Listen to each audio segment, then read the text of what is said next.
పల్లెటూరి మధ్యలో పాత ఇల్లు. ఆ ఇంట్లో నివసించేవారు అత్త సుజాత, కోడలు గీత, కొడుకు రాము, భర్త రామయ్య.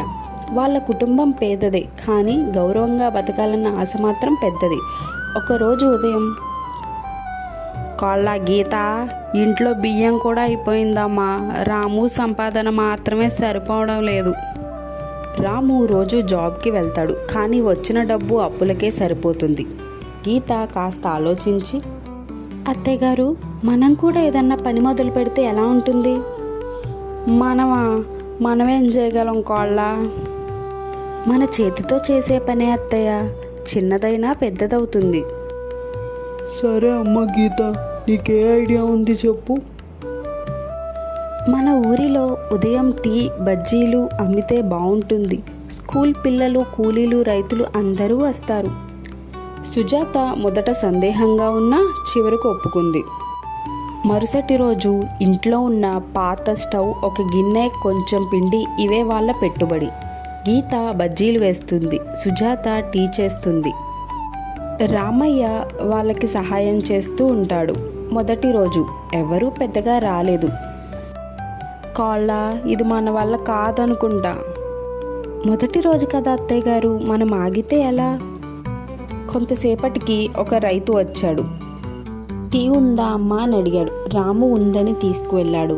అతను టీ తాగి, చాలా బాగుంది, రేపు కూడా వస్తాను అని చెప్తాడు. అది వాళ్ళకి మొదటి విజయం.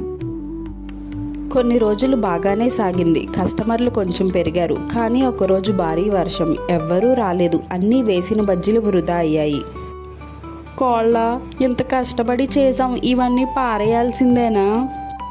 నష్టాలు కూడా వస్తాయి అత్తయ్య గారు, అదే జీవితం. ఓపిక ఉండాలి, కష్టం చేసిన వాళ్ళకి ఫలితం తప్పకుండా వస్తుంది. మరుసటి రోజు గీత కొత్త ఐడియా చెప్పింది. మనం ఉదయం మాత్రమే కాదు, సాయంత్రం కూడా అమ్ముదాం, అప్పుడే ఎక్కువ మంది వస్తారు. అది కష్టం అవుతుంది కోళ్ళ. కష్టం లేకుండా విజయం రావడం లేదు అత్తయ్య గారు. అలా వాళ్ళు ఉదయం, సాయంత్రం స్టాల్ పెట్టారు. సాయంత్రం స్కూల్ పిల్లలు, యువకులు ఎక్కువగా రావడం మొదలైంది. గీత కొత్తగా కొన్ని వంటలు నేర్చుకుంది. మిర్చి బజ్జీ, పునుకులు, బజ్జీలు. ఊళ్ళో వాళ్ళు మాట్లాడుకుంటున్నారు.